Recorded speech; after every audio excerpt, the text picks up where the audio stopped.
Bien, mis queridos amigos, entonces ya estamos listos para poder empezar nuestra secuencia de entrevistas y como lo había anunciado hace un momentito nomás en nuestros titulares, hoy vamos a tocar un tema súper interesante. Para eso damos la bienvenida a nuestra especialista del día de hoy. Doctora, gracias por estarnos acompañando. Ella es la doctora Ana María Álvarez, usted es neuropediatra, ¿verdad? Bienvenida, doctora. Gracias, Claudia, y a todos los amigos de Nuevo Día Magazine también, buenos días. Gracias, doctora. Hoy vamos a estar tocando un tema que es súper importante, pero que no es muy tocado, no es muy conocido, que es sobre la epilepsia infantil. Vamos a hablar sobre los síntomas, el diagnóstico y el tratamiento de esta enfermedad, ¿no, doctora? Ok, vamos a comenzar quizás diciendo que la epilepsia es una enfermedad crónica que se da porque crisis epilépticas se repiten continuamente, ¿no? Digamos que es un problema de tipo neurológico muy frecuente y en la etapa infantil lo es también aún más. Obviamente las causas que puede tener en la etapa infantil no van a ser las mismas que podría tener en otras edades. Y por lo tanto es importante conocer qué causas, porque pues no todas, se dice que de todas las que tiene, más o menos el 25% podrían ser evitables, ¿no? Esto es importante saberlo porque el 75% pues definitivamente no podríamos actuar sobre ellos, pero en ese 25% en el cual tienen que ver, por ejemplo, accidentes, golpes, caídas, detección temprana de tumores, situaciones como problemas en el nacimiento o antes del nacimiento o después del nacimiento, infecciones cerebrales podrían ser evitados y esto haría de que este 25% pues no se presentaría. Claro, estamos hablando de un porcentaje alto, ¿no? Importante, claro, definitivamente. Es un buen porcentaje, ¿no? El conocer, ¿no? De que se puede evitar, ¿no? Ese que simplemente decir, bueno, así es que nos tocó, o de repente, ¿no? Sino conocer todo ese tipo de eventualidades que son importantes conocer para todos los que tenemos niños en casa, ¿no? Y que solamente podemos escuchar esta palabra epilepsia y suena, ¿no? Súper alertante, ¿no? Te asusta bastante. Es cierto, no obstante que se ha trabajado mucho y la última conversación que se tuvo fue en la 75 Asamblea Mundial de la Salud que se dio en el año 2022 y se generó un programa desde el 2022 hasta el 2033 con la finalidad de que los gobiernos, las entidades responsables de la salud en cada país vieran por conveniente las mejores estrategias para favorecer el diagnóstico temprano y garantizaran el tratamiento oportuno de este tipo de cuadros, ¿no? Y de esa manera, pues, generalmente los lugares en los cuales hay estos cuadros son países de los que estamos llamados ahora como países emergentes, ¿no? Países de bajos y medianos ingresos. Claro, definitivamente, doctora. Importante conocer todos estos datos y también entender un poquito acerca de los síntomas que tiene ya, por decir, esta enfermedad, porque muchas veces podemos escuchar la enfermedad de epilepsia y nos imaginamos una persona convulsionando gravemente, pero no necesariamente este es el cuadro en general que se ve, ¿no? ¿Cuáles son los síntomas que nos pueden ayudar a identificar que nuestro niño podría estar sufriendo de esta enfermedad o que sería necesario llevarlo a una evaluación, ¿no? Es cierto, como dices, a ver, los síntomas van a depender de qué área es la que comienza la descarga y por dónde se propaga a nivel cerebral, ¿no? Entonces pueden ser movimientos, pueden ser incluso síntomas sensoriales como visión de luces, puede sentirse sonidos, puede verse sensaciones olfatorias diferentes. Entonces va a depender de la zona del cerebro que se esté comprometiendo en ese momento. Esa es una. Dos, la figura que todos tenemos cuando alguien habla de epilepsia es siempre alguien que está en el suelo, sacudiéndose, mordiéndose la lengua, ¿no? Es lo primero que se nos viene en la cabeza cuando escuchamos de epilepsia, pero realmente no es así. Hay tipos de epilepsia en los cuales hay compromiso de conciencia y otros en los que no lo hay, en los cuales puede haber también solo movimiento de una fracción del cuerpo o de todo el cuerpo. Entonces esto es variable, ¿no? Y el compromiso de esfínteres es importante saberlo, no necesariamente me dice que algún evento en un paciente necesariamente ha sido una crisis epiléptica. Claro, importante conocer esto, entonces, doctor, y dejar de relacionarlo automáticamente, como usted lo decía, no ver una persona convulsionando en el suelo, sino hay muchas otras formas, incluso se ve, ¿no? Casos de que hay niños que simplemente están con ausencia de la realidad y es un cuadro de epilepsia, ¿no? Entonces es importante conocerlo y estar atentos, ¿no? A nuestros niños, estar atentos a su comportamiento y de esta manera podernos dar cuenta de que algo ha cambiado en ellos, ¿no? Eso es cierto, hay algunas de ellas, no son muy frecuentes, pero hay algunas en las cuales ya las mamás dicen, ¿no? Yo lo veía raro, yo lo sentía raro. Ajá. Y eso ayuda mucho, pues, en la detección y en la precisión de cuánto decimos nosotros que hay una crisis epiléptica, porque al final estos son los ingredientes para hacer el diagnóstico en forma posterior, ¿no? El diagnóstico de la epilepsia es clínico, es importante saberlo. Claro, justo ya hablando del diagnóstico, Ajá. ¿cómo es que alguien me puede decir, ya sí, tu niño tiene epilepsia, doctora? Claro, para eso nosotros hacemos una historia clínica como en todas las especialidades en medicina, y eso nos permite detectar signos y o síntomas que pudiera tener el paciente que se encajan o que logran determinadas características que pueden ser catalogadas como crisis epilépticas. No todos los movimientos, no todas las cosas raras que presente un niño van a ser catalogadas como crisis epilépticas. Hay características específicas que se tienen que cumplir, y si lo hace, esa es una crisis epiléptica, y si se da la repetición, pues tenemos nosotros el diagnóstico de epilepsia allí. Claro, doctora. Una Ahora, vez que estamos diagnosticados, ¿hay alguna edad promedio en la que se empieza o no hay? No la hay, qué bueno que lo preguntes. No la hay porque se dice actualmente, hay una tendencia que la epilepsia es edad dependiente. Esto quiere decir que hay epilepsias que se pueden presentar en etapa neonatal, en recién nacidos, en etapa infantil, en la etapa pediátrica, en etapa de adolescente y en etapa de adulto, ¿no? Por lo tanto, no, y no son siempre las mismas, siempre tienen sus características, ¿no? En la comunidad se ha creado mucho el hecho de que tenemos que pedir algún examen para verificar, para constatar si el diagnóstico está. Ajá. Y es bueno decirle a la comunidad de que si nosotros pedimos algún examen, ese examen va a ser para reunir más información o para poderle dar, digamos, el apellido a esa epilepsia que estemos diagnosticando.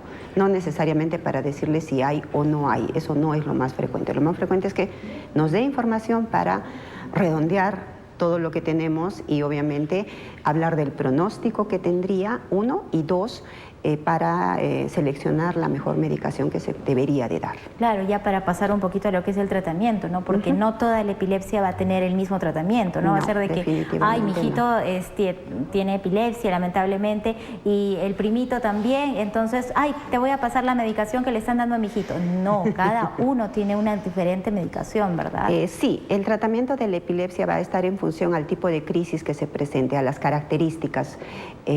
Hay algunos casos en que una medicación pues, puede sernos útil para varios tipos de crisis, pero no siempre, y como dice Claudia, no vamos a recurrir a la automedicación porque pues, esto nos puede traer más problemas que beneficios en forma posterior. Definitivamente, y no solo la automedicación, sino muchas personas que de repente ¿no?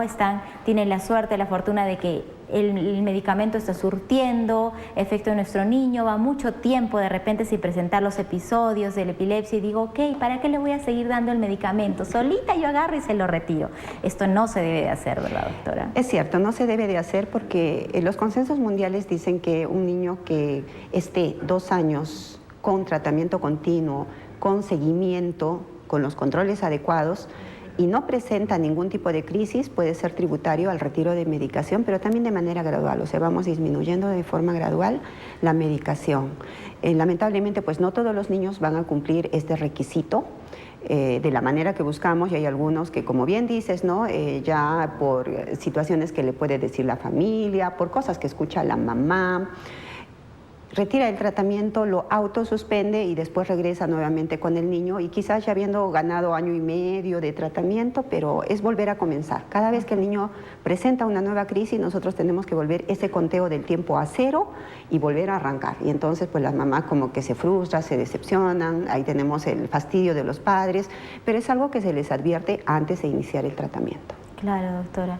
Entonces, por esto podríamos comprender de que puede existir niños con esta enfermedad que ya no necesiten medicación. Esa situación nosotros la valoramos en función a las evaluaciones continuas que se hace del paciente, en función a algunos de los exámenes que solicitamos, ejemplo, un electroencefalograma. Podríamos decir si es que el niño ya está en condiciones, ya cumplió el tiempo de poder ir dejando la medicación. Lamentablemente hay algunas situaciones en las cuales el niño no va a poder dejar probablemente la medicación por mucho tiempo más, ¿no? Si yo tengo alguna malformación congénita, si yo tengo alguna condición que lamentablemente no la puedo manejar como quisiera y la epilepsia es secundaria a esto, pues difícilmente vamos a poderla retirar en los tiempos estimados para el resto de los niños. Bien, doctora. ¿Y cuáles son los análisis que se piden para poder diagnosticar la enfermedad? Bueno, primero siempre se piden exámenes de sangre, que es general, y los otros exámenes van a ser dependientes de las características que el paciente presente. En su gran mayoría un electroencefalograma, que es una prueba de neurofisiología que la solicitamos a todos los niños, y una neuroimagen, pues que en forma ideal sería una resonancia cerebral con las características que amerite, ¿no? Con gadolinio, sin gadolinio, con espectroscopía, dependiendo de la condición del paciente y de el origen que nosotros estemos sospechando que pudiera ser, ¿no? Claro, doctora. Y bueno, en este caso, ¿el factor genético tiene algo que ver, doctora? O sea, si mi papá, el abuelito, sufrió de epilepsia, ¿hay más probabilidad de que el niño pueda sufrir de esa enfermedad? No siempre. Cuando nosotros hablamos de genética tenemos que ser muy cuidadosos. Sí es cierto que existen epilepsias genéticamente transmisibles, sí la hay, pero no lo son todas. Nosotros podemos tener familias completas que no tengan epilepsia y el niño recién nacido la tiene. Podemos tener familias en las cuales haya varios miembros que tienen epilepsia, pero no necesariamente el niño que tenemos lo vaya a hacer. Entonces, no siempre. Eso va a depender de la evaluación, de las características de los cuadros. Hay epilepsias adquiridas, esas que yo tuve un accidente fatal y lamentablemente quedé con una epilepsia secundaria, entonces pues esa no va a ser genéticamente transmisible, ¿no? Por eso digo que sí, sí existen algunas, pero no necesariamente son todas. Claro, doctora. ¿Y hay factores externos que contribuyan a que el cuadro de epilepsia pueda empeorar? Me refiero de repente a alimentación, estrés. ¿Esto podría intervenir o no tiene nada que ver, doctora? A ver, definitivamente sí hay algunos por el hecho de que cuando nosotros hablamos de que hay factores que pudieran facilitar que la crisis se presente cuando el paciente está de manera estable, sí. La autosuspensión del medicamento o la interrupción brusca del esquema que estemos llevando a cabo, uno. Dos, el sueño es muy importante en los niños, como en todos, pero en los niños un poco más porque las funciones que cumple, digamos que van a ayudar de mejor manera a la estabilidad en un paciente pediátrico. Tres, el hecho de que yo me vea expuesto a consumo de algunas sustancias, y hablo de niñitos más grandes, ¿no? O esté expuesto en una zona donde pueda haber toxicidad, algo que pueda alterar esa condición que tengo. Después, los estados de ánimo, si estamos en invierno, en verano, si tuve un fuerte disgusto, no necesariamente van a ser factores que pudieran desencadenar el que el cuadro se desestabilice. ¿Por qué? Porque recordemos que la actividad cerebral pues es independiente a nuestra voluntad, ¿no? Es como la del corazón. No podemos decir corazón deja de latir y me voy a hacer el muertito. No me va a obedecer. Algo similar. Cuando se da alguna descarga a nivel cerebral, pues esta va a tener definitivamente una repercusión, pero no necesariamente yo voy a poder frenar. Si no, no existirían los medicamentos anticrisis, ¿no? Antes llamados anticonvulsivos. No existirían, o sea, no valdría la pena, ¿no? Simplemente, bueno, que no esté triste, que no haga esto o lo otro, ¿no? Y no necesariamente es así. Doctora, ¿y qué difícil debe de ser para un adulto, para un papá, tener que enfrentar a un niño en el cuadro de la convulsión, ¿no? ¿Cuánto es el tiempo normal, por así decirlo, que debería de durar una convulsión? ¿Lo debo de manejar en casa? ¿Debo de ir a emergencias? ¿Cómo es que debo de manejar este episodio? A ver, la mayoría de crisis epilépticas son autolimitadas y duran poco tiempo. Lo que siempre les decimos a los papás es que cuando se presenta este cuadro, nosotros que estamos observando al paciente, pues vamos a tener una percepción alterada del tiempo. Pareciera que el tiempo pasa... A ser eterno, sí, ¿no? Que se detiene, que está en cámara lenta, ¿no? Pero si alguien estuviera viendo el evento y está tomando tiempo, probablemente son 30 segundos, 40 segundos, que cuando nosotros observamos esto, pues parece una eternidad. No necesariamente es así.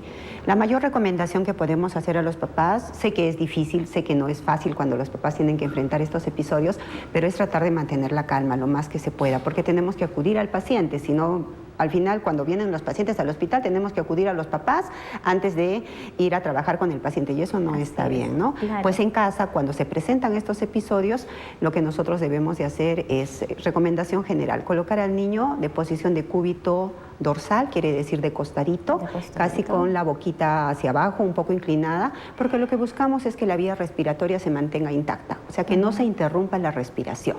Si no pasa eso, nosotros vamos a poder facilitar y evitar algunas complicaciones que en forma posterior podrían presentarse, ¿no? Claro. Pero doctora, si se está moviendo, si se está sacudiendo, pues ya pongamos algo a la cabecita mientras pasa el evento, claro, ya ir pensando en que lo vamos a trasladar a un establecimiento de salud para que el paciente pueda ser evaluado. Eso es importante, siempre la evaluación. Hemos tenido muchas veces que la mamá dice, es que se pasó rápido y bueno, ya yo lo dejé, dice, ¿no? Y recién viene al tercer, cuarto, quinto evento. Exacto. Entonces, la información general es que ninguna crisis es buena. Ninguna. Exacto. O sea, ¿qué sería lo normal? Pues que nadie convulsione, ¿no? Claro. Sino ¿por qué acudimos? ¿Por qué hay este tipo de cuadros? Lo ideal es que nadie convulsione. Pero en todo caso, si se presentaran estos episodios, pues no vamos a permitir que porque uno fue breve, unos segunditos, pues ya le restamos importancia y vamos al otro, ¿no? No debería de ser así. Claro, entonces ante cualquier pequeñísima convulsión que haya se debe de acudir a un centro de salud, ¿verdad, doctora? Es cierto. Muy bien, importante. Entonces, doctora, ¿qué recomendaciones finales más podríamos dar a nuestro público sobre este importante tema, doctora? Bueno, quizás primero en la comunidad. Pese a que ya por décadas se viene luchando contra la estigmatización y la discriminación que se hace a los pacientes epilépticos, todavía se sigue dando en nuestro siglo. Y eso no es bueno. Claro. Por lo tanto, entender que la epilepsia, más que una enfermedad contagiosa, porque no lo es, no es una enfermedad contagiosa, es una condición que tiene tratamiento y que en un buen número de pacientes esta se logra controlar y logramos tener en una forma posterior pacientes que no tengan este cuadro. Por lo tanto, acudir a un diagnóstico temprano cuando ustedes tengan pacientes con esta condición, que convulsionen o que noten movimientos raros o algo que no les parezca que es habitual en su niño, para poder establecer el tratamiento. Y si su paciente ya está en tratamiento, si su niño ya tiene un tratamiento, por favor cúmplanlo, porque de eso depende el éxito, que después no tenga que estar con esta medicina por mucho tiempo. Claro, importante entonces todas las recomendaciones que nos ha dado la doctora. Agradecerle, doctora, por esta grata entrevista. Hemos estado con nuestra especialista, Ana María Álvarez, neuropediatra. Por favor, invite a nuestro público cómo es que puedan poner en contacto con usted. Pues a todos los papás que tengan niños con problemas neurológicos, estamos en el 958-910122 para poder resolver los problemas en la medida de lo que tenemos aquí. Claro que sí. Muchísimas gracias, doctora, por esa entrevista. Que tenga una excelente mañana. Muy bien, entonces esta ha sido nuestra primera entrevista del día de hoy. Nos vamos a una pequeña pausa, pero volvemos con mucho más aquí en el programa.